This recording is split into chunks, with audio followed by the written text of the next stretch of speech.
questions 1 to 6.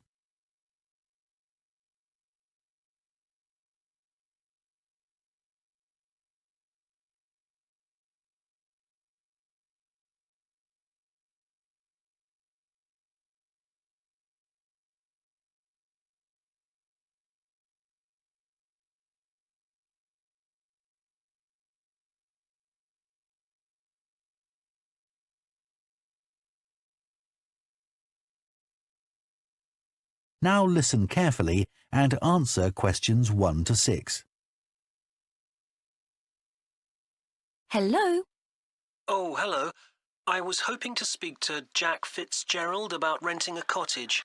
I'm his wife Shirley and we own the cottages together, so I'm sure I can help you. Great. My name's Tom.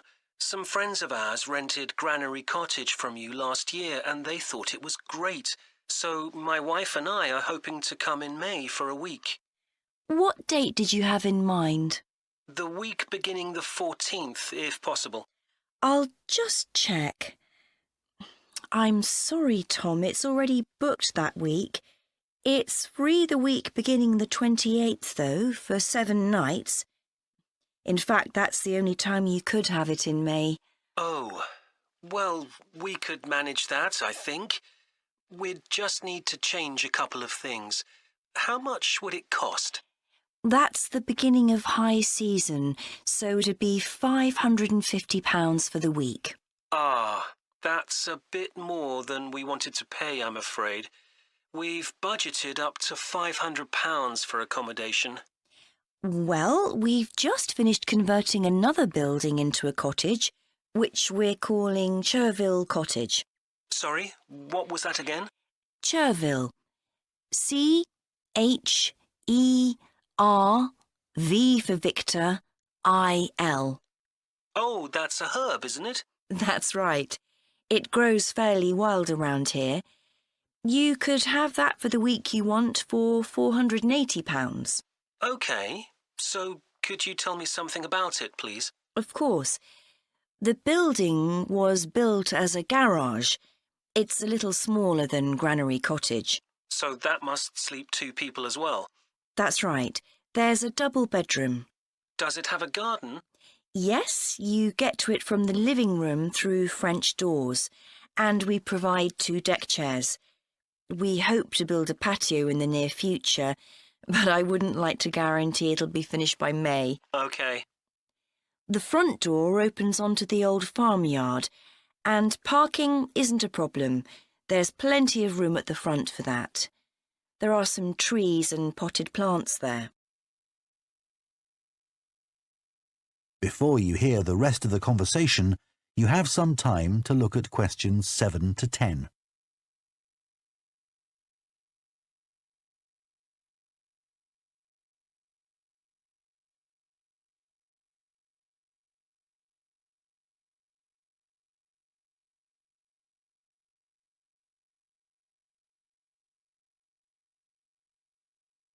Now listen and answer questions 7 to 10.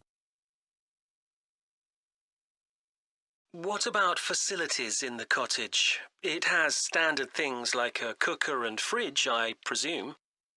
In the kitchen area, there's a fridge freezer, and we've just put in an electric cooker. Is there a washing machine? Yes, there's also a TV in the living room, which plays DVDs too.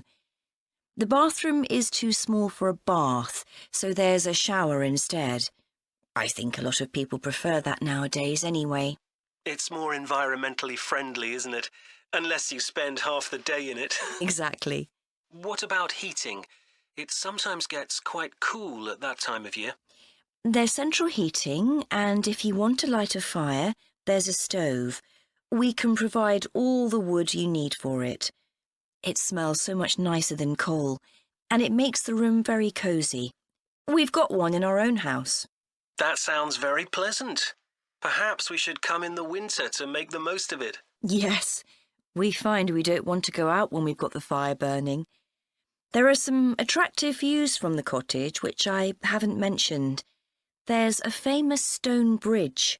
It's one of the oldest in the region, and you can see it from the living room. It isn't far away. The bedroom window looks in the opposite direction and has a lovely view of the hills and the monument at the top. Well, that all sounds perfect. I'd like to book it, please. Would you want a deposit? Yes, we ask for 30% to secure your booking, so that'll be £144. And when would you like the rest of the money? You're coming in May, so the last day of March, please. Fine. Excellent. Could I just take your details so that I can... That is the end of Part 1. You now have half a minute to check your answers to Part 1.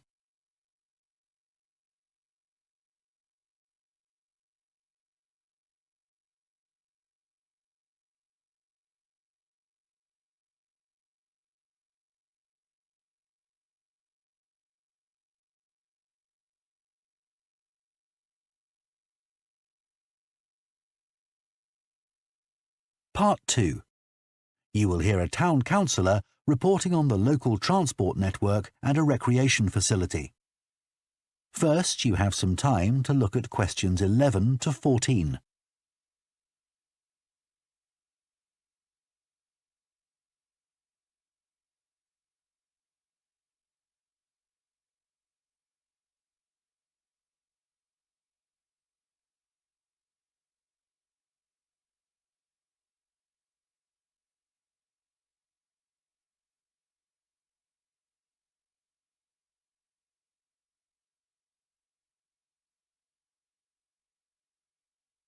Now listen carefully and answer questions 11 to 14. Right, next on the agenda we have traffic and highways. Councillor Thornton. Thank you. Well, we now have the results of the survey carried out last month about traffic and road transport in the town. People were generally satisfied with the state of the roads. There were 1 or 2 complaints about potholes, which will be addressed, but a significant number of people complained about the increasing number of heavy vehicles using our local roads to avoid traffic elsewhere. We'd expected more complaints by commuters about the reduction in the train service, but it doesn't seem to have affected people too much. The cycle path that runs alongside the river is very well used by both cyclists and pedestrians since the surface was improved last year, but overtaking can be a problem, so we're going to add a bit on the side to make it wider. At some stage, we'd like to extend the path so that it goes all the way through the town, but that won't be happening in the immediate future. The plans to have a pedestrian crossing next to the post office have unfortunately had to be put on hold for the time being. We'd budgeted for this to be done this financial year, but then there were rumours that the post office was going to move, which would have meant there wasn't really a need for a crossing.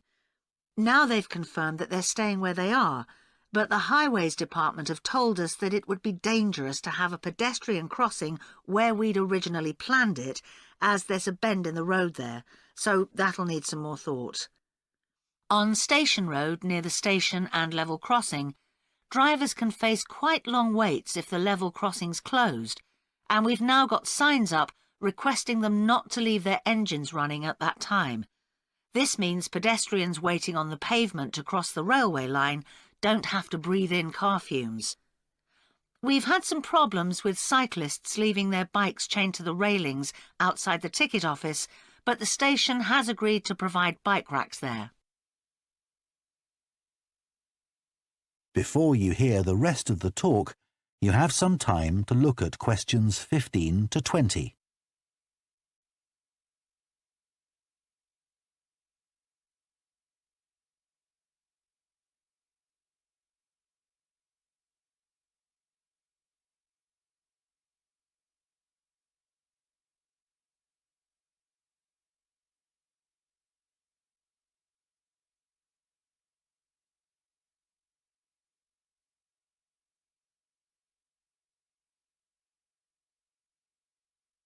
Now listen and answer questions 15 to 20. So next on the agenda is proposals for improvements to the recreation ground. Councillor Thornton again.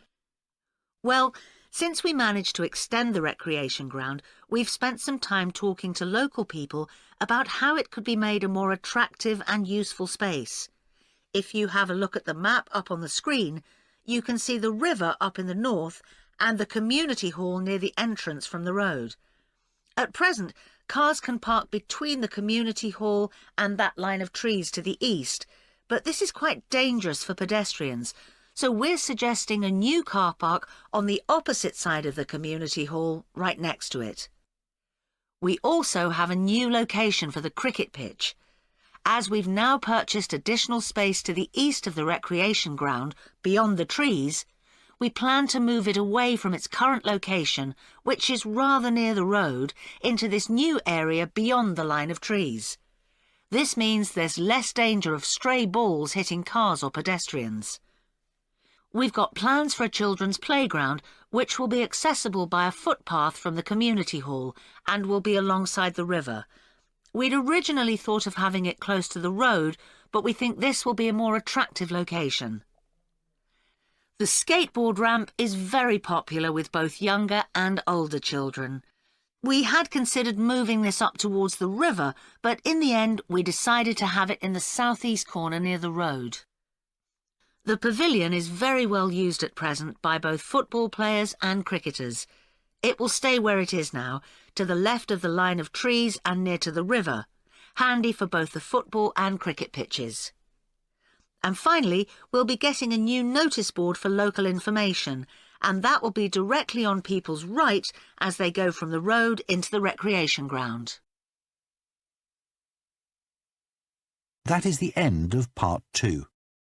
You now have half a minute to check your answers to Part 2.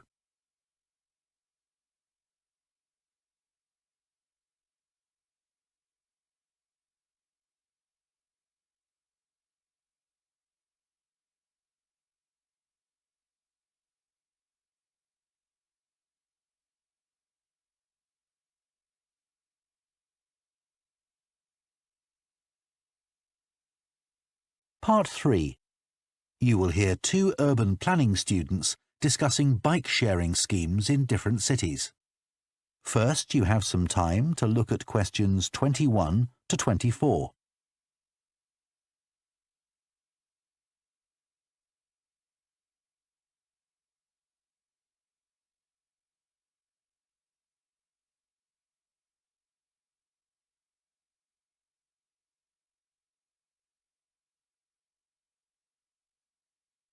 Now listen carefully and answer questions 21 to 24.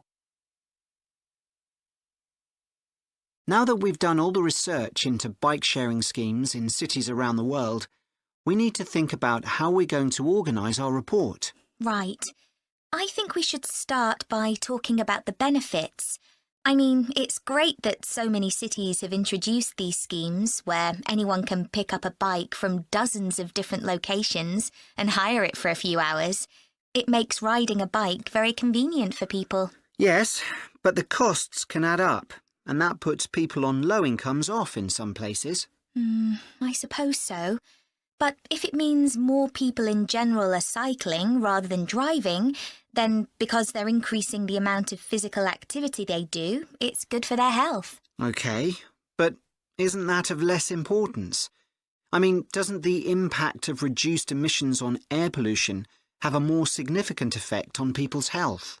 Certainly in some cities, bike sharing has made a big contribution to that, and also helped to cut the number of cars on the road significantly. Which is the main point. Exactly.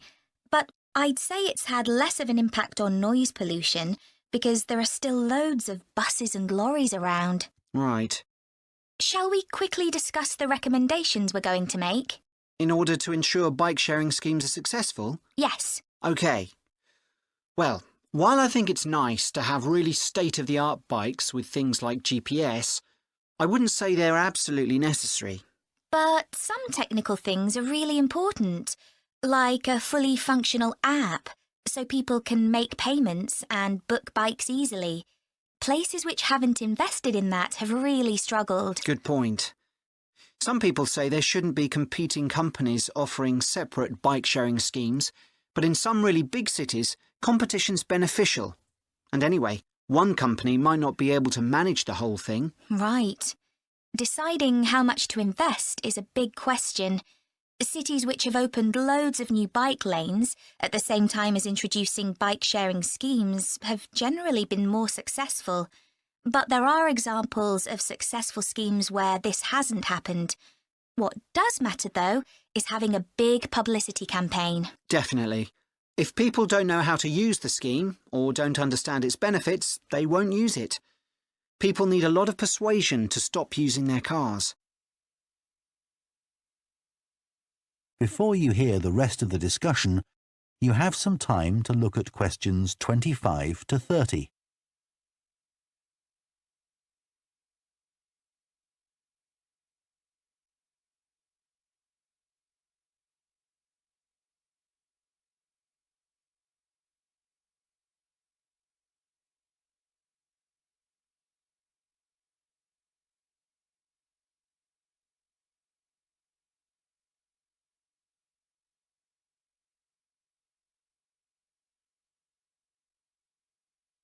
Now listen and answer questions 25 to 30. Shall we look at some examples now and say what we think is good or bad about them?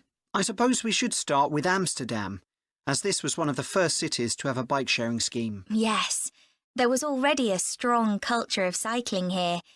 In a way, it's strange that there was such a demand for bike sharing, because you'd have thought most people would have used their own bikes. And yet it's one of the best used schemes. Dublin's an interesting example of a success story. It must be because the public transport system's quite limited. Not really. There's no underground, but there are trams and a good bus network. I'd say price has a lot to do with it. It's one of the cheapest schemes in Europe to join. But the buses are really slow. Anyway, the weather certainly can't be a factor. No, definitely not. The London scheme's been quite successful. Yes, it's been a really good thing for the city. The bikes are popular and the whole system is well maintained, but it isn't expanding quickly enough. Basically, not enough's been spent on increasing the number of cycle lanes. Hopefully that'll change. Yes. Now, what about outside Europe? Well, bike-sharing schemes have taken off in places like Buenos Aires. They built a huge network of cycle lanes to support the introduction of the scheme there, didn't they? It attracted huge numbers of cyclists where previously there were hardly any. An example of good planning. Absolutely. New York is a good example of how not to introduce a scheme. When they launched it, it was more than 10 times the price of most other schemes. More than it costs to take a taxi. Crazy. I think the organisers lacked vision and ambition there. I think so too. Sydney would be a good example to use. I would have expected it to have grown pretty quickly here. Yes. I can't quite work out why it hasn't been an instant success like some of the others. It's a shame, really. I know. OK, so now we've thought about all the... That is the end of part 3. You now have half a minute to check your answers to part 3.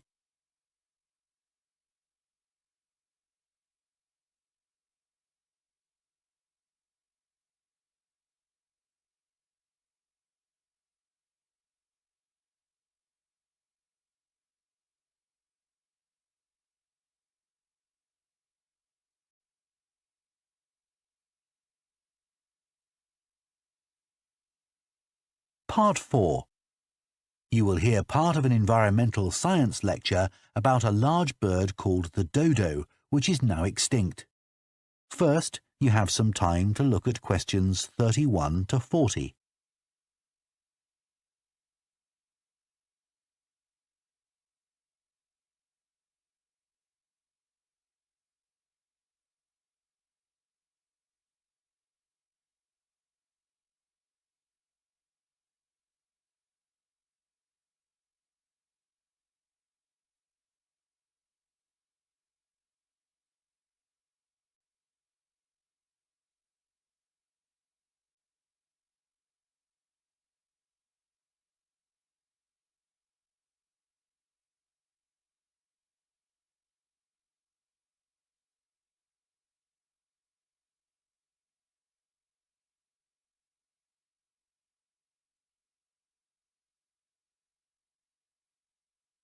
Now listen carefully and answer questions 31 to 40. One of the most famous cases of extinction is that of a bird known as the dodo. In fact, there's even a saying in English, as dead as the dodo, used to refer to something which no longer exists. But for many centuries, the dodo was alive and well, although it could only be found in one place, the island of Mauritius in the Indian Ocean. It was a very large bird, about 1 metre tall, and over the centuries it had lost the ability to fly, but it survived happily under the trees that covered the island. Then, in the year 1507, the first Portuguese ships stopped at the island.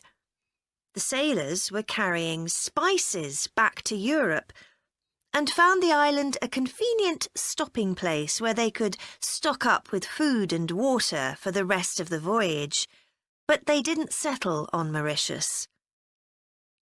However, in 1638, the Dutch arrived and set up a colony there. These first human inhabitants of the island found the dodo birds a convenient source of meat, although not everyone liked the taste. It's hard to get an accurate description of what the dodo actually looked like. We do have some written records from sailors and a few pictures, but we don't know how reliable these are. The best-known picture is a Dutch painting in which the bird appears to be extremely fat, but this may not be accurate. An Indian painting done at the same time shows a much thinner bird. Although attempts were made to preserve the bodies of some of the birds, no complete specimen survives. In the early 17th century, 4 dried parts of a bird were known to exist. Of these, 3 have disappeared, so only one example of soft tissue from the dodo survives, a dodo head. Bones have also been found, but there's only one complete skeleton in existence. This single dodo skeleton has recently been the subject of scientific research, which suggests that many of the earlier beliefs about dodos may have been incorrect.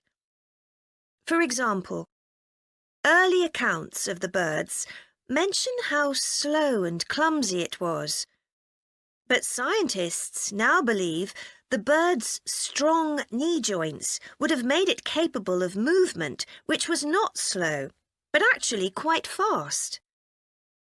In fact, one 17th century sailor wrote that he found the birds hard to catch.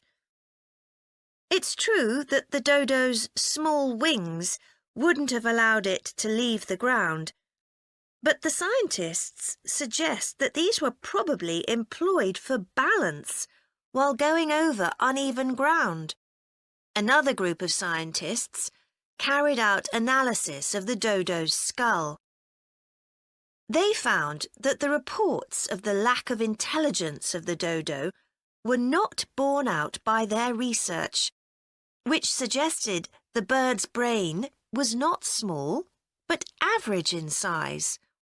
In fact, in relation to its body size, it was similar to that of the pigeon, which is known to be a highly intelligent bird. The researchers also found that the structure of the bird's skull suggested that one sense which was particularly well developed was that of smell. So the dodo may also have been particularly good at locating ripe fruit and other food in the island's thick vegetation.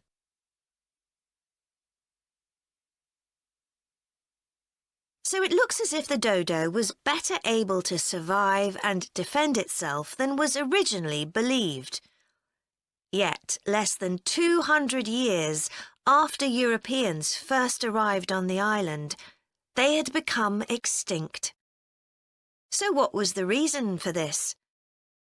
For a long time it was believed that the dodos were hunted to extinction. But scientists now believe the situation was more complicated than this. Another factor may have been the new species brought to the island by the sailors. These included dogs, which would have been a threat to the dodos, and also monkeys, which ate the fruit that was the main part of the dodos' diet. These were brought to the island deliberately. But the ships also brought another type of creature, rats, which came to land from the ships and rapidly overran the island. These upset the ecology of the island, not just the dodos, but other species too. However, they were a particular danger to the dodos because they consumed their eggs. And since each dodo only laid one at a time, this probably had a devastating effect on populations. However, we now think that probably the main cause of the bird's extinction was not the introduction of non-native species, but the introduction of agriculture. This meant that the forest that had once covered all the island and that had provided a perfect home for the dodo was cut down so that crops such as sugar could be grown. So, although the dodo had survived for thousands of years, suddenly it was gone. That is the end of Part 4. You now have 1 minute to check your answers to Part 4. That is the end of the listening test. In the IELTS test, you would now have 10 minutes to transfer your answers to the answer sheet.